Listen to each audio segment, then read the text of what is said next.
बिस्मिल्लाहिर्रहमानिर्रहीम, अस्सलामुअलैकुम। अली सलमान जी टीवी के तमाम नाजरीन को जी स्पोर्ट्स में खुश आमदेद कहता है कि जहाँ पे रोज़ाना रात 11:05 पर हम इस महफिल को, इस बज़म को सजाते हैं आपके लिए और बात करते हैं पाकिस्तान में स्पोर्ट्स की सरगर्मियों के हवाले से, और ख़ास तौर से हम डिस्कस करते हैं उन खेलों को जो इन दिनों सीज़न में ऑन होते हैं। क्रिकेट का सीज़न इन दिनों जारी है। पाकिस्तान का डोमेस्टिक टूर्नामेंट कायद-ए-आज़म ट्रॉफी बड़ी कामयाबी के साथ, और अब कायद-ए-आज़म ट्रॉफी का जो पिंक बॉल फाइनल होगा 25 दिसंबर से, उसके लिए टीमों का ऐलान और फैसला हो चुका है कि खैबर पख्तूनख्वा और नॉर्दर्न की टीमें फाइनल में एक दूसरे के मद्दे मुकाबिल होंगी।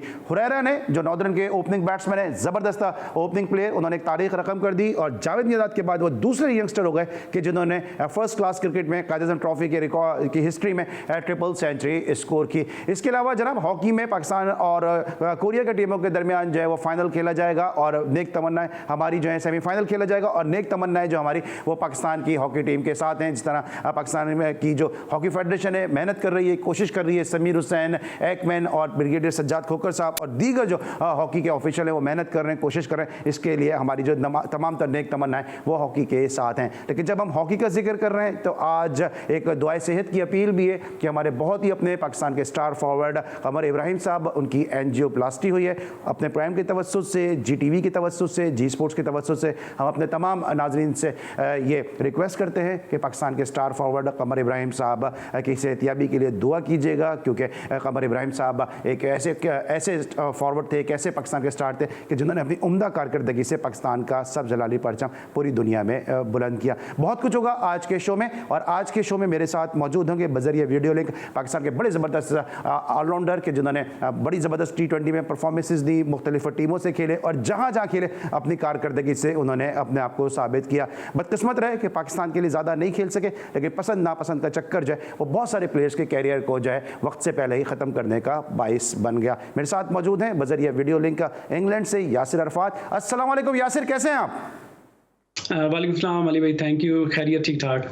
और माशाल्लाह नज़र तो मुझे आ रहा है, माशाल्लाह लुकिंग हैंडसम स्मार्ट नज़र तो मुझे आ रहा है, लेकिन फिर भी तबीयत आपकी कैसी है?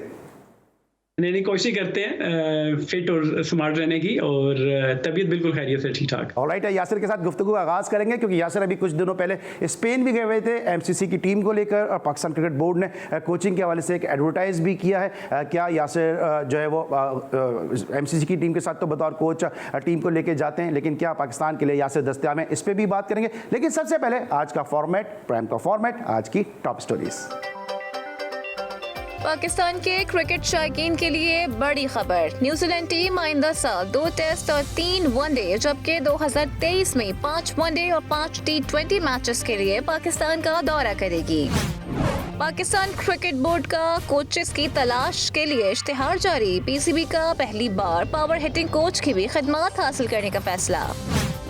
मैं खुद पीसीबी से कभी राबता नहीं करूंगा, पाकिस्तान में ड्रॉप इन पिच की जरूरत नहीं, साबिक कप्तान जावेद मियांदाद। मैं तो मतलब कभी भी नहीं करूंगा, पीसीबी का खुद का काम है, अगर जिसको लेना है ये लेना।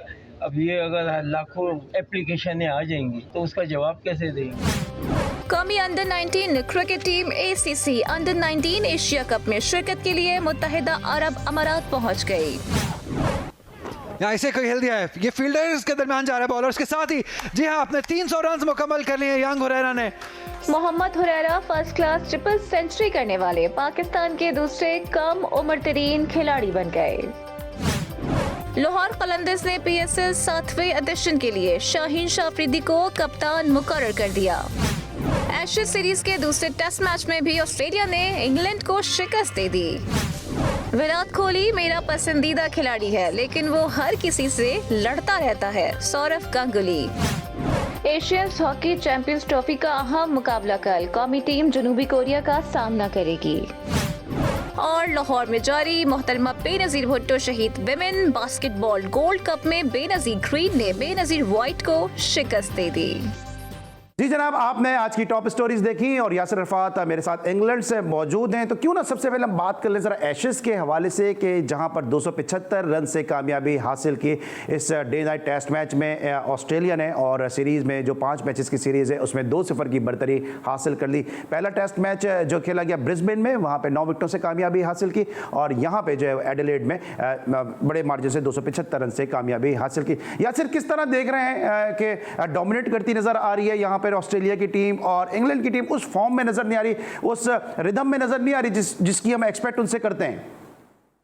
जी बिल्कुल अली भाई, इसी तरह ही है कि हम लोग इतना नहीं समझ रहे थे कि इतना बुरा इंग्लैंड की टीम, क्योंकि इंग्लैंड की टेस्ट टीम भी बहुत, वनडे तो ऑब्वियसली वाइट बॉल बहुत अच्छा खेलती है, मगर टेस्ट भी बहुत अच्छा खेलती है, मगर इतना एक्सपेक्ट हम नहीं कर रहे थे। देखिए ऑन द फील्ड तो डेफिनेटली इनकी परफॉर्मेंस तो बिलो पावर है, और उसके अलावा देखिए ऑफ द फील्ड जिसमें आप देखें टॉस जीत के जो डिसीजन करना होता है या फिर टीम सिलेक्शन, आप देखिए ब्रिस्बेन की आपने बात की, ब्रिस्बेन की सीमिंग ट्रैक था, वहां पे इन्होंने स्पिनर खिला दिया, और वेरा जो एडिलेड की पिच हमेशा से मशहूर है स्पिनर्स के लिए, तो वहां पे इन्होंने 5 पेसर्स के साथ चले गए। तो बिल्कुल ऑन द फील्ड तो बहुत बुरी परफॉर्मेंस है, ऑफ द फील्ड भी अगर आप देखें जो उनकी टीम मैनेजमेंट ने जो टीम सिलेक्ट की है दोनों मैचेस में, उस पे बड़ा क्रिटिसिज्म हो रहा है, स्काई पे, यहाँ पे सोशल मीडिया पे भी बड़ा ही क्रिटिसिज्म हो रहा है इनको। तो ऑलराइट, इस हवाले से कुछ जवाब आया? कोई एशले जायज़ ने कोई बात की, या जो कप्तान है रूट उन्होंने कोई बात की इस हवाले से कि क्यों कर और किस स्ट्रेटजी के साथ खेल रहे हैं? क्योंकि जिस तरह इंडिया पाकिस्तान के मैचेस होते हैं, हम भले किसी से भी हार जाए, इंडिया भले किसी से भी हार जाए, लेकिन आपस में हमें नहीं हारना है, तो ऐसी राइवलरी इन दोनों ममालिक के दरमियान भी है। जी बिल्कुल, बड़ी ही इंपॉर्टेंट सीरीज होती है ऑस्ट्रेलिया के लिए भी और इंग्लैंड के लिए भी।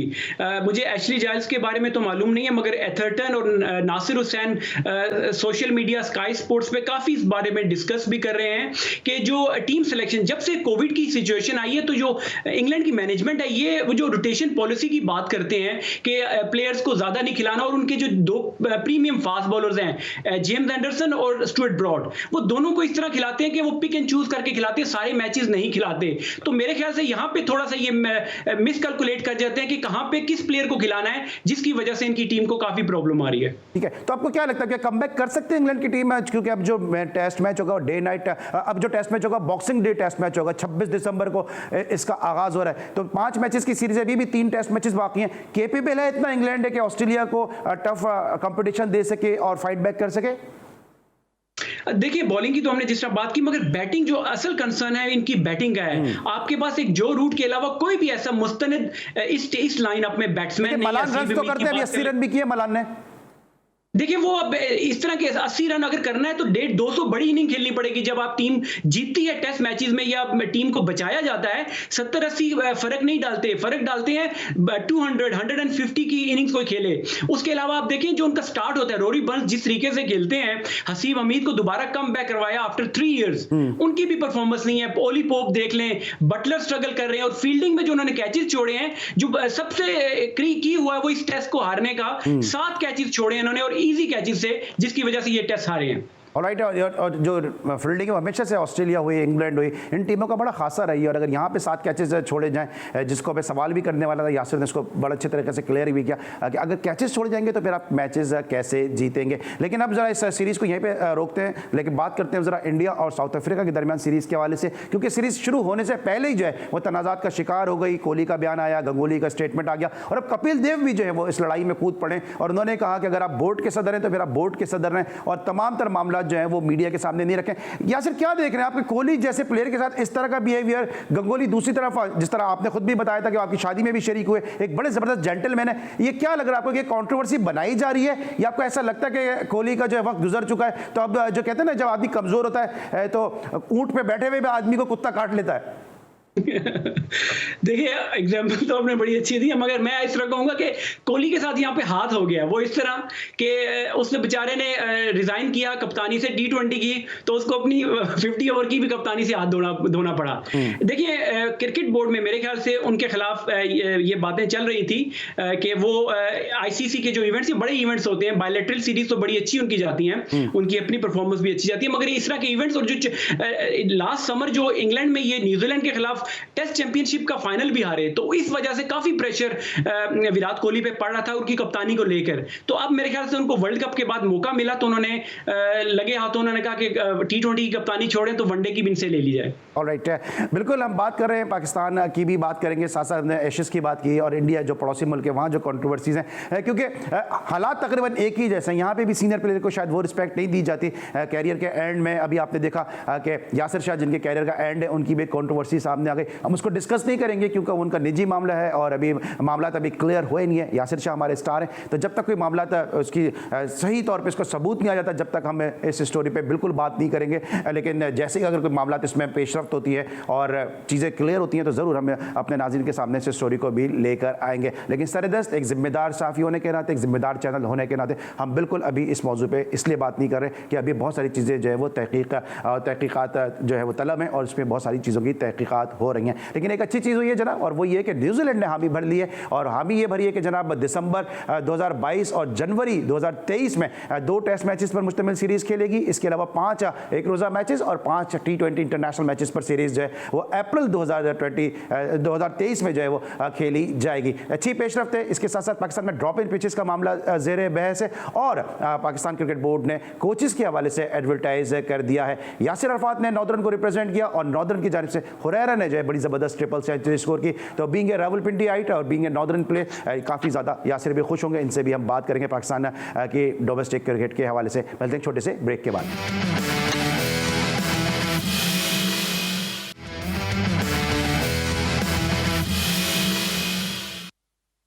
Welcome back after the break. और ब्रेक पर जाने से पहले मेरे साथ मौजूद थे पाकिस्तान के ज़बरदस्त स्टार ऑलराउंडर यासिर अरफात कि जिन्होंने अपनी उम्दा ऑलराउंड कारकर्दगी से पूरी दुनिया में जो है पाकिस्तान का नाम रोशन किया और हर लीग में हॉट केक की तरह यासिर अरफात जो है वो लिए जाते रहे।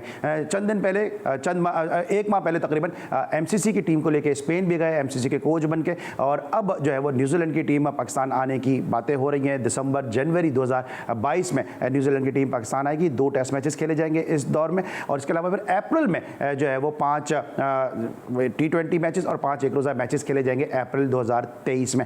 या सर कैसा ये खुशाइंद चीज़ नज़र आ रही है आपको कि न्यूजीलैंड ने बिलाकर हामी भर ली, और जो रमीज़ राजा साहब हैं उन्होंने मार्टिन स्नैडन का और न्यूजीलैंड क्रिकेट का शुक्रिया अदा किया और कहा कि अच्छे रवाबित हैं दोनों बोर्ड्स के दरमियान, और अब ये सीरीज़ ऑन है और ICC के जो टेस्ट चैंपियनशिप है उसका हिस्सा होगी ये सीरीज़। देखिए, बहुत ही अच्छी खबर है ये कि न्यूजीलैंड ने हामी भर ली है एटलीस्ट कि वो लोग आएंगे। और रमीज़ राजा ने बड़ा अच्छा इशू को जो टेकअप किया है इंटरनेशनल मीडिया पे, और इन टीमों के साथ जो वर्ल्ड कप में जब उनकी मीटिंग्स हुई इंग्लैंड के साथ भी और न्यूजीलैंड के साथ भी, तो उनको कन्विंस करने में कामयाब हुए, जिसकी एक ये अच्छी न्यूज़ आ जाई है। अब देखना ये होगा कि पाकिस्तान क्रिकेट बोर्ड जो है वो मुकम्मल तौर पर इन टीमों को होस्ट करने के लिए तैयार है। मुझे थोड़ा सा यहाँ पे थोड़े से कंसर्न्स हैं इस चीज पे कि आप देखिए रिसेंटली जो भी आपकी वेस्ट इंडीज के साथ सीरीज हुई है, तो क्राउड आपने देखा होगा बिल्कुल एम्प्टी स्टेडियम में जब आप मैचेस, एक तरफ हम कहते हैं कि दुनिया की टीमें हमारे मुल्क में आके खेल नहीं रही, और जब वो आती हैं तो जिस तरीके से हम वो शो पेश करते हैं। अब लोग कह रहे हैं कि ऑनलाइन टिकटिंग का, आपको पता है हमारे मुल्क में ऑनलाइन कुछ लोग तो चलो एक्सेस कर लेते हैं, जाके टिकट ले सकते हैं, मगर आप जब तक ये टिकट बूथ्स वगैरह स्टेडियम के बाहर या बैंक्स में ये चीजें नहीं करेंगे तो ये चीजें होंगी। और अगर आप इंफ्रास्ट्रक्चर की बात कर लें तो रावलपिंडी स्टेडियम में आपका दूसरा टेस्ट है ऑस्ट्रेलिया के खिलाफ, ठीक है, तो वहां पे अगर जो जिस तरीके से वहां पे स्टैंड्स हैं, हम लोग ड्रॉप इन पिचेस पे 38-37 करोड़ तो लगा देते हैं, मगर अपने जो स्टेडियम्स हैं उनको बेहतर करने पे जो हमारी जो हमें इमीडिएटली जो चीजें करने की हैं उन पे हमारी नजर नहीं पड़ती। तो इन चीजों को देखते हुए मुझे थोड़े से कंसर्न ये है कि हम लोग आर वी रेडी, कि हम लोग तैयार हैं कि इन टीमों को होस्ट कर लें। ठीक है। अच्छा यासिर, ये जो आपका डोमेन नहीं है जो मैं क्वेश्चन करने जा रहा हूँ, लेकिन आपने चूंकि दुनिया भर में लीग्स खेली हैं और इंग्लैंड में आप इतने अरसे से मुक़ीम हैं, करना क्या चाहिए तमाशाइयों को लाने के लिए? इंग्लैंड में क्या होता है, दुनिया भर की लीग्स में क्या होता है, किस तरह से अट्रैक्ट किया जाता है तमाशाइयों को? गलतियाँ हैं क्योंकि वर्किंग डे में मैचेस खेले गए, और जो पाकिस्तान के इस वक्त इकनॉमिकल जो क्राइसिस हैं वो सबको पता है, जॉब्स की जो सूरत हाल है वो सबको पता है, हर आदमी जो है रोज़गार के लिए परेशान है, तो वर्किंग डे में जाना बड़ा मुश्किल है। लेकिन इसके अलावा मजीद और क्या ऐसे इनिशिएटिव लेने चाहिए कि स्टेडियम में लोग नजर आए? देखिए, एक चीज तो बड़ी अच्छी हो रही है कि पाकिस्तान टीम अब जीतना शुरू हो गई है। देखिए, वर्ल्ड कप से लेके अभी तक देखिए आप, एक मैच 11 T20 में से पाकिस्तान सिर्फ एक T20 हारा है, वो ऑस्ट्रेलिया के खिलाफ। उसके अलावा टेस्ट मैचेस में पाकिस्तान की परफॉर्मेंस, ये सबसे इंपॉर्टेंट है कि पाकिस्तान की टीम जीतना शुरू करे, पाकिस्तान के प्लेयर स्टार्स बने। रिजवान को देख ले, बाबर को, शाहीन को, जितने भी प्लेयर देखे परफॉर्म कर रहे हैं, ये बड़ी अच्छी चीज हो रही है। उसके साथ साथ देखिए, अगर अवाम नहीं आती, बड़े शहरों में क्राउड को लाना जरा सा मुश्किल होता है, मगर आप फिर फ्री कर दें ना, टिकट फ्री कर दें, या फिर आप स्कूल के बच्चों को यहाँ पे लेके आए, अच्छे तरीके से मार्केटिंग करें अपने पाकिस्तान क्रिकेट बोर्ड की, और इन मैचेस इन सीरीज की मार्केटिंग अगर आप अच्छी करेंगे तो लोग डेफिनेटली आएंगे स्टार्स को देखने। और एक और चीज जो आप पीछे टीमें हमने देखी है ना कि अपने मेन प्लेयर्स को नहीं भेजती, आई एम श्योर कि अब ऑस्ट्रेलिया की टीम या इंग्लैंड या न्यूजीलैंड की टीम आएगी, ये अपने प्रीमियम प्लेयर्स, और जब वो प्लेयर आएंगे तो उनको देखने के लिए डेफिनेटली आवाम ग्राउंड्स में आएगी। ऑलराइट, अभी आपने जब गुफ्तगू कर रहे थे आपने ड्रॉप इन पिचेस की बात की, पाकिस्तान में इस हवाले से जो है बड़ी तनकीद की जा रही है कि पाकिस्तान का असल मसला ड्रॉप इन पिचेस नहीं है, गो के प्राइवेट सेक्टर के साथ ताउन के साथ ये ड्रॉप इन पिचेस नया नाज़ाबाद स्टेडियम में और लाहौर में लगाई जाएंगी, और जो इसको स्पॉन्सर है वो भी जो है वो प्राइवेट पार्टीज कर रही हैं। लेकिन आपको लगता है कि ड्रॉप इन पिचेस पाकिस्तान में इस वक्त हल है, क्योंकि मुख्तलिफ एरियाज़ में पाकिस्तान में अच्छी जो पिचेस हैं दस्तियाब हैं, अभी कराची में मैचेस हो रहे हैं, बड़ी ज़बरदस्त पिच है स्टेट बैंक स्पोर्ट्स कॉम्प्लेक्स की, यूबीएल स्पोर्ट्स कॉम्प्लेक्स पर रिजल्ट आ रहे हैं, नेशनल बैंक स्पोर्ट्स कॉम्प्लेक्स पर रिजल्ट आ रहे हैं, तो पिचेस आप इन पिचेस में खेल के गए, क्या वाकई ज़रूरत है पाकिस्तान में ड्रॉप इन पिचेस की? देखें, ड्रॉप इन पिचेस की मेरा नहीं ख्याल कि कोई ज़रूरत है। देखिए, आप अगर काम करना चाहें तो अच्छी पिचेस बना सकते हैं। देखिए, मैंने 20 साल फर्स्ट क्लास क्रिकेट खेली और अभी भी मैं क्रिकेट को फॉलो करता हूं। यूट्यूब पे जितने भी पाकिस्तान के मैचेस आते हैं मैं देखता हूं। देखिए, मैंने नहीं देखा कभी कि किसी बड़े स्टेडियम या छोटे स्टेडियम्स में भी जो स्क्वायर होता है, जो पिचेस होती है, रीले करते हैं। यहाँ पे काउंटी क्रिकेट में हर साल जो स्क्वायर होता है रीले होता है, सारी मिट्टी रिमूव करके नई मिट्टी लगाई जाती है। मेरा नहीं ख्याल कि रिसेंट पास में 2003-4 में जो एटकिंसन इंग्लैंड से जो क्यूरेटर मंगाए गए थे उन पे इतना खर्चा किया गया था, 2 साल पहले वो होके गए हैं। तो अगर आपने काम करना हो, चीजों को बेहतर करना हो, तो आप इन चीजों की तरफ जाते हैं। मगर हम लोग ड्रॉप इन पिचेस का मुझे नहीं समझ आ रही कि 38 करोड़ या 37 करोड़ लगा रहे हैं। यही पैसा अगर आप जूनियर क्रिकेट पे लगा के अंडर 19 या ए के टूर्स ऑस्ट्रेलिया न्यूजीलैंड के करवा दें 2-2 3-3 महीनों के, तो मेरे ख्याल से इससे पाकिस्तान के प्लेयर्स की उनकी टेक्निक में बेहतरी आ सकती है। वेयर आप 2 पिचेस में आप पाकिस्तान के कितने प्लेयरों को वहां पे खेलने का मौका दे सकते हैं। ऑलराइट, हम ड्रॉप इन पिचेस की बात करेंगे, साथ साथ अपने प्रोग्राम के तवज्जुद से एक बहुत अहम मुद्दे पे मैं यासिर की भी राय जानना चाहूँगा, और अपने प्रोग्राम के तवज्जुद से मैं Pakistan cricket board chairman Pakistan cricket board Rameez Raja साहब से भी ये रिक्वेस्ट करूँगा, अपील भी करूँगा कि कराची में जो मैचेस खेले गए उन मैचेस के रिजल्ट सामने आए, तो जो रिजल्ट सामने आए यकीनी तौर पर जो क्यूरेटर थे उनको ज़रूर दाद देनी चाहिए, उनको ज़रूर सराहना चाहिए, उनको ज़रूर कुछ ना कुछ जो है वो मॉनिटरी जो है उनको इनाम जो है वो ज़रूर देना चाहिए। इस तरह स्टेट बैंक स्पोर्ट्स कॉम्प्लेक्स में हमने देखा कि बड़ी ज़बरदस्त पिच बनी, तमाम मैचेस के रिजल्ट सामने आए, अतीकुर रहमान ने वहाँ पे पिच बनाई। इसके अलावा नेशनल बैंक स्पोर्ट्स कॉम्प्लेक्स की पिच बड़ी ज़बरदस्त थी। फिर यूबीएल स्पोर्ट्स कॉम्प्लेक्स में जो सुहेल अली वजीरी उसके चीफ क्यूरेटर हैं, बड़ी ज़बरदस्त पिच बनी। तो अगर जो रिजल्ट सामने आ रहे हैं और खुद रमीज़ राजा साहब पाकिस्तान क्रिकेट बोर्ड भी ये चीज़ चाहता है कि रिजल्ट सामने आए, तो जिन पिचेस पर रिजल्ट आए, जिन ग्राउंड पर रिजल्ट आए, उनके चीफ क्यूरेटर को ज़रूर सराहना चाहिए, क्योंकि जब हम 37 करोड़ रुपये ड्रॉप इन पिचेस पर खर्च कर सकते हैं तो इनकी भी हौसला अफजाई कर सकते हैं कि जहाँ पे रिजल्ट आ रहे हैं। और या सर सबसे बड़ी बात यह कि जीतने वाली टीम जितना खुश होती है, हारने वाली टीम भी इतनी मुतमईन होती है, क्योंकि अपनी गलतियों से वो हारते हैं। अभी बलूचिस्तान का मैच नॉर्दर्न के खिलाफ 3 दिन में खत्म हुआ, लेकिन दोनों ही टीमें खुश थी और किसी ने भी पिच को दोष नहीं दिया। देखिए, कितने आपने खुद देखिए मैच को कवर कमेंट्री भी आप करते रहे, आपने बड़े क्लोजली मैच को देखा और मैंने भी यूट्यूब पे देखा। यहाँ पे देखिए जिन्होंने अच्छी बैटिंग की, आपके देखिए टॉप स्टार्स इस मैच में खेल रहे थे, जिन्होंने शान मसूद की आप बैटिंग देखे, कितनी बेहतरीन उन्होंने बैटिंग की और स्कोर किया। वेरस हुरैरा को आप देखें कि उन्होंने भी अच्छे तरीके से बैटिंग की, तो उन्होंने भी परफॉर्म किया और बॉलर्स ने भी विकेट ली। तो इसको आप कह सकते हैं कि एक अच्छी क्रिकेटिंग पिच थी। वेरस आप जो बात करें ना कि पिचेस की, देखिए पिचेस अगर आप बनाना चाहें तो हो सकती है। ना ही हमारे मुल्क में क्यूरेटर्स की कोई ट्रेनिंग होती है, ना ही हमारे जो फिजियोथेरेपिस्ट होते हैं वो ठीक है एक लेवल पे हैं, मगर उनको बेहतर भी तो करना है, उनकी इंप्रूवमेंट भी तो लेके आनी है। सिमिलरली कोचेस की अगर आप बात करें, कोई ट्रेनिंग, कोई इनको उनकी जो एजुकेशन है वो बिल्कुल उस तरफ ध्यान ही नहीं दिया जाता। तो क्यूरेटर्स पिचेस का भी यही मसला है, जब तक आप उनकी ट्रेनिंग अच्छे तरीके से नहीं करेंगे, इक्विपमेंट नहीं देंगे उनको कि घास काटने की मशीन है, रोल करने की मशीन है, जब तक ये प्रोवाइड नहीं करेंगे तो कैसे वो अच्छी पिचेस बनाएंगे। राइट, और इसमें एक हिसाब और कर लेंगे, इसमें वीडियो एनालिस्ट उनको भी जो वो, क्योंकि अब दुनिया जिद्दत की तरफ जा रही है और जो वीडियो एनालिस्ट है उनका रोल बड़ा इंपॉर्टेंट है हर टीम के साथ। तो वीडियो एनालिस्ट को भी जो है वो प्रॉपर एक ट्रेनिंग की जरूरत है, क्योंकि इस शोबे को भी हम बहुत ज्यादा जो है वो नेग्लेक्ट करते नजर आ रहे हैं। हम डोमेस्टिक के मैच की बात कर रहे हैं तो यासिर अरफात ने चूंकि पिंडी को रिप्रेजेंट किया, नॉर्दर्न की टीम है, और हुरैरा की जो परफॉर्मेंस है, जबरदस्त परफॉर्मेंस है। 20 साल के हुरैरा के जिन्होंने बड़ी उम्दा परफॉर्मेंस दी। मियादाद ने 17 साल की उम्र में ट्रिपल सेंचुरी स्कोर की, सेकंड यंगेस्ट ट्रिपल सेंचुरियन है कि जिन्होंने ट्रिपल सेंचुरी बनाई। क्या कहेंगे हुरैरा की परफॉर्मेंस के हवाले से, और साथ साथ एजाज जूनियर जिस अंदाज से यंग टीम को लड़ा रहे हैं, सिर्फ जो 6 प्लेयर ऐसे हैं जिनको 20 से ज्यादा फर्स्ट क्लास मैचेस का तजुर्बा है, और एजाज जूनियर एक जूनियर टीम को इस तरह लड़ा रहे हैं, पॉइंट टेबल पे टॉप पे हैं और अब फाइनल खेलने के लिए जा रही है नॉर्दर्न की टीम। देखिए हुरैरा की आपने जो बात की बड़ा ही अच्छा, आपने तो बल्कि वहां विजुअली आप मौजूद थे, आपने देखा होगा मैच। मुझे इसके बारे में बल्कि अभी मैंने ट्वीट भी किया कि इस तरह के जो प्लेयर्स होते हैं जो कि आजकल की जिस तरह की T20 क्रिकेट और हर प्लेयर जो है वो T20 की तरफ जा रहा है, वेयर आपको जब इस तरह का प्लेयर नजर आता है जो कि बड़ा कॉम्पैक्ट, कंपोज और बिल्कुल बॉल को देख के अपने पास आने देता है और टेक्निकली बड़ा साउंड है इतनी छोटी एज में, तो आप ऐसे प्लेयर्स को इवन और भी अभी अंडर 19 में कुछ प्लेयर ऐसे जा रहे हैं जिसमें अब्दुल फसी एक अच्छे लेफ्ट हैंडेड बैट्समैन है जिसने डेब्यू पे उन्होंने भी 94 रन किए फर्स्ट क्लास में आके। तो इस तरह के प्लेयर्स को जो है पाकिस्तान क्रिकेट बोर्ड को चाहिए कि उनके इंसेंटिव रखे, उनको लुक आफ्टर करे और उनको अच्छे कोचेस के अंडर लेके जाएं, ताकि अगर वो जिस टेक्निक से इस लेवल पे आए हैं उसको कैरी ऑन करें, बजाय कि वो T20 को देख के कि मैंने T20 की जिस तरह शॉट्स होती हैं उनको डेवलप करना है। तो इन प्लेयर्स पे खासी तवज्जो देनी पड़ेगी। और इजाज जूनियर की अगर आपने बात की, इजाज जूनियर भी काफी अरसे से कोचिंग की फील्ड में है और नॉर्दर्न को इस साल उन्होंने ज्वाइन किया है, तो आई एम श्योर कि वो इन प्लेयर्स को मतलब के बैक करेंगे, सपोर्ट करेंगे और उनके माइंड में ये चीज रखेंगे कि आपकी जो बेसिक्स हैं जो अच्छी वो कर रहे हैं उसी को कैरी ऑन करें अगर उन्होंने पाकिस्तान या नेक्स्ट स्टेप में पाकिस्तान ए को रिप्रेजेंट करना है तो। ऑलराइट, एजाज जूनियर को साथ साथ क्रेडिट जाता है और समीउल्लाह नियाजी जो इनकी टीम के साथ एसोसिएट है, बॉलिंग कोच है, उनको भी क्रेडिट जाता है। इस मैच में एक और चीज़ है जो बड़ी ज़रूरी है डिस्कस करना, मैं यासिर से डिस्कस करूंगा क्योंकि वो टाइम थोड़ा सा लेगी, क्योंकि मुझे ब्रेक भी लेना। जब ब्रेक से वापस आऊंगा तो इस मैच की एक और चीज़ को भी हम डिस्कस करेंगे जो एक अच्छा साइन नहीं है, क्योंकि डोमेस्टिक क्रिकेट को हमें इज्जत देनी चाहिए, अहमियत देनी चाहिए और टीम के साथ हमें अपनी कमिटमेंट को शो करना चाहिए। ब्रेक लेंगे, ब्रेक के बाद वापस आएंगे तो बात करेंगे यासिर अरफात से। मिलते हैं एक छोटे से ब्रेक के बाद।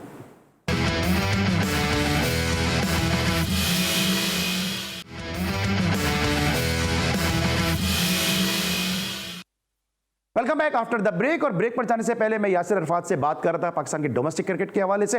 यासिर, इस मैच में जिसका हम तस्करा कर रहे हैं, हुरैरा ने जबरदस्त ट्रिपल सेंचुरी स्कोर की, लेकिन एक बड़ी अजीब सी चीज़ देखने को मिली है कि जो उनका मेन विकेट कीपर थे बिस्मिल्लाह, उनको इंजरी हुई, फिर उमर अकमल जो उनके सेकंड विकेट कीपर थे पहले ओवर में बॉल लग गई, फिर उसके बाद कोई विकेट कीपर ही दस्तयाब नहीं था। अजीम घुम्मन ने विकेट कीपिंग की, उन्होंने कभी जिंदगी में विकेट कीपिंग नहीं की। उसके बाद हमने देखा रज़ाउल हसन जो कराची का ऑफ स्पिनर है, बलूचिस्तान के लिए इस सीजन में खेल रहे हैं, वो सब्स्टिट्यूट थे, उन्होंने विकेट कीपिंग की।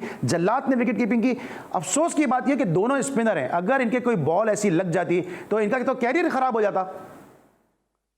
जी बिल्कुल आप सही कह रहे हैं, बल्कि मैं खुद जब मैच देख रहा था तो मैंने तो शुरू से तो नहीं देखा, बट बाद में जब देखा जल्लाद को कीपिंग करते हुए, तो मैं तो जल्लाद को बड़े अरसे से जानता हूं, मेरा तो कोलीग मेरे साथ खेलता रहा, तो ये तो लेफ्ट आर्म स्पिनर है और साथ बैटिंग लेफ्ट हैंड करते हैं, तो मैं बड़ा अजीब लगा कि वो कीपिंग कर रहे हैं। तो अभी आपने जो बताया सारा तफसील तो मुझे नहीं पता थी, हालांकि इस टीम में 2 प्लेयर ऐसे मौजूद हैं जो कि part time keeping, even Pakistan के लिए उमर अकमल ने कीपिंग की है और इमाम ने मेरे ख्याल से PSL में कीपिंग की हुई है। तो अगर इनका जो जेन्युइन कीपर को इमरान भट्ट बतौर विकेट कीपर खेलते रहे, चले उमर की तो बॉल लग गया था, PSL के अंदर इमाम ने विकेट कीपिंग की है पेशावर ज़ल्मी के लिए, और इमरान भट्ट ने तो विकेट कीपिंग फर्स्ट क्लास में करते रहे वो।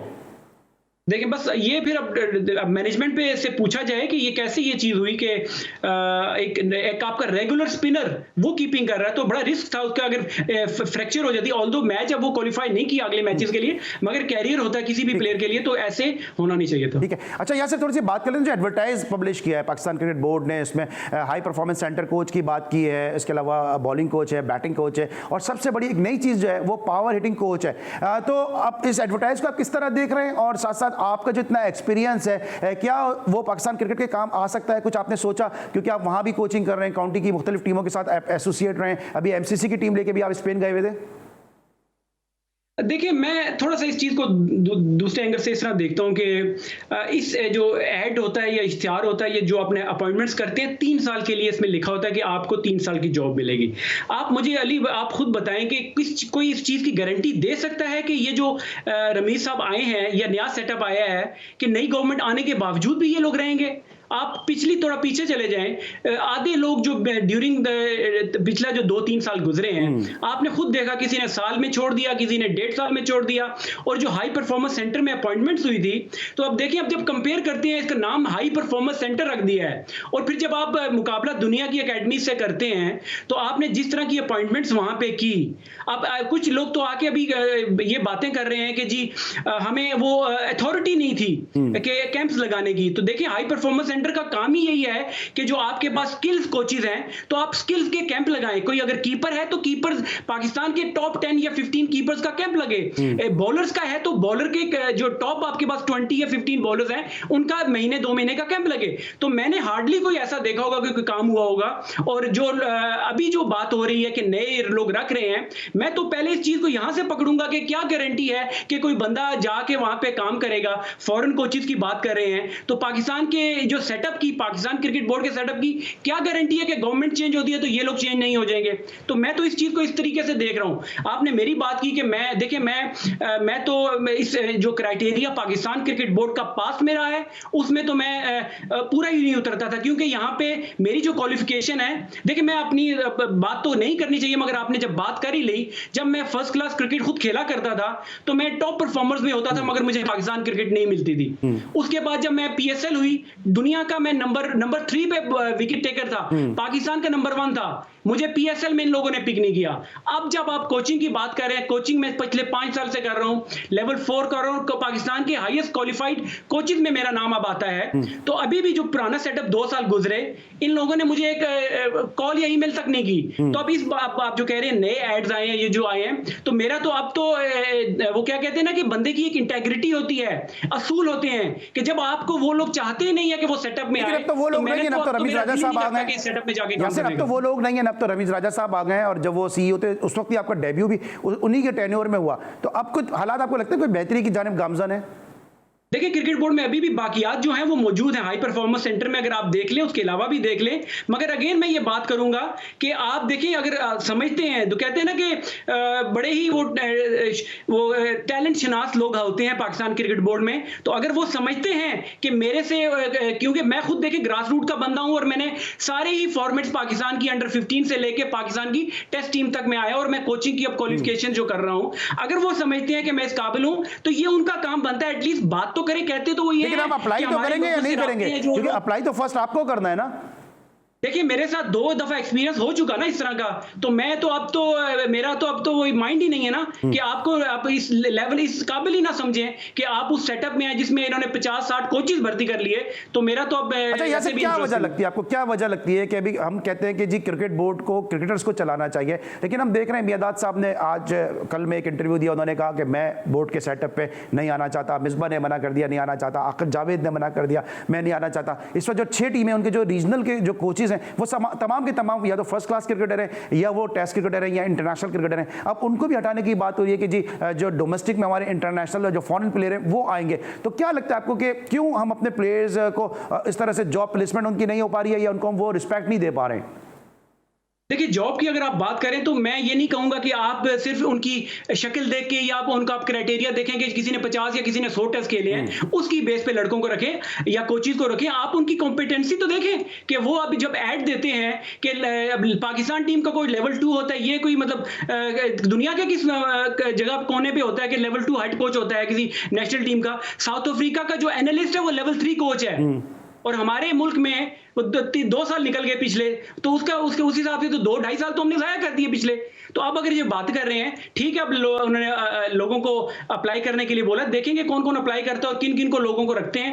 आई एम श्योर कि जिस तरह पहले होता था कि लोग इन्होंने पहले पिक कर लिए होते थे, आई एम श्योर अब वो उस तरह की चीज़ें नहीं करेंगे। ठीक है, और थोड़ा सा अब PSL की आपने तस्करा किया था, शाहीन शाह अफरीदी को कप्तान बना दिया गया है लाहौर कलंदर का, किस तरह देख रहे हैं? क्योंकि उनको ज़्यादा कैप्टनसी का एक्सपीरियंस नहीं है। अंडर 16 में उन्होंने ज़रूर कप्तानी की, और क्रिकेट स्टार जो एक प्राइम था उसके लिए ज़रूर उन्होंने फाटा की कप्तानी की है। तो कैसा देख रहे हैं आपके शाहीन शाह अफरीदी, जो अभी प्रोग्रेसिंग फास्ट बॉलर है, पाकिस्तान के एक स्टार बनने जा रहे हैं, कैप्टनसी का जो वर्कलोड है वो उन पर असर डालेगा, या आपको लगता है कि उनकी परफॉर्मेंस में मजीद निखार आ जाएगा?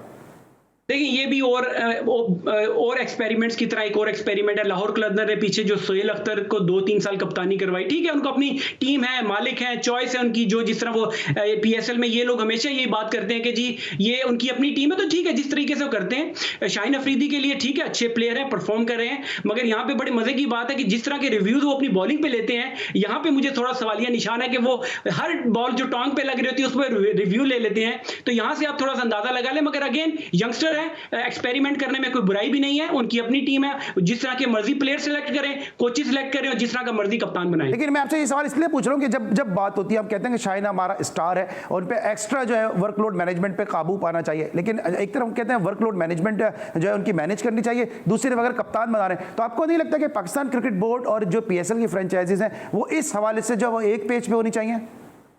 अली भाई वर्कलोड की अगर आप बात कर रहे हैं ना, तो ये जो ये आपको पता है कि मिडिल सेक्स के लिए ये सीजन खेलने जा रहा है शाहीन अफरीदी, रिजवान जो है वो ससेक्स के लिए सीजन खेलने जा रहा है, और आपको पता है कि पूरा सीजन आपका जैम पैक्ड है। आपके पास वेस्ट इंडीज ने गर्मियों में या श्रीलंका के साथ एशिया कप है, उसके बाद श्रीलंका के साथ आपने जाके खेलना है, तो आपके पास तो टाइम ही नहीं है। तो वर्कलोड की जहां तक बात है तो ये तो पाकिस्तान क्रिकेट बोर्ड को देखना चाहिए कि इन लोगों को काउंटी, जो पाकिस्तान के प्रीमियम प्लेयर्स हैं उन लोगों को काउंटी इजाजत ना दे। हाँ, जो लोग नहीं खेल रहे उनको जाने दें, मगर आप ये वो जिस तरह वो सोहेल वराई साहब कहते नहीं है कि खुला तजाद है, ये भी मुझे खुला तजाद लग रहा है। ऑलराइट, और डर्बी शहर से शार मसूद भी खेलने के लिए जा रहे हैं। यासर, जाने से पहले कुछ और कहना चाहेंगे पाकिस्तान क्रिकेट के हवाले से, अगर आपके पास कोई मैसेज हो?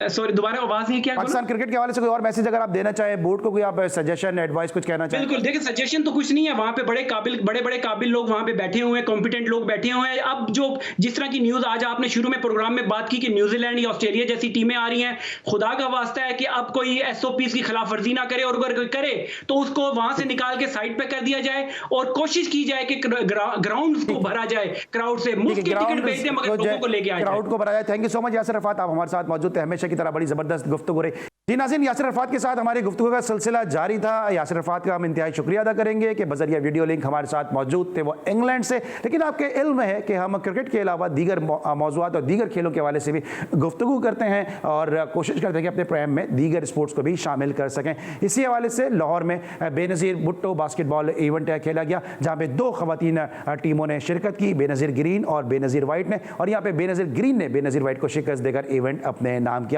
इस हवाले से सबा पाशा ने रिपोर्ट तैयार की है, आइए देखते हैं। बेनज़ीर भुट्टो शहीद वुमेन बास्केटबॉल में चेयरमैन जमील मंच और लाहौर वुमेन विंग की प्रेसिडेंट नरगिस खान ने भी शिरकत की, जिसके साथ साथ नसीम बट, ख्वाजा अब्दुर्रहमान, इम्तियाजुल हसन ने भी शिरकत की, जबकि बेनज़ीर वाइट और बेनज़ीर ग्रीन के दरमियान बास्केटबॉल मैच भी खेला गया।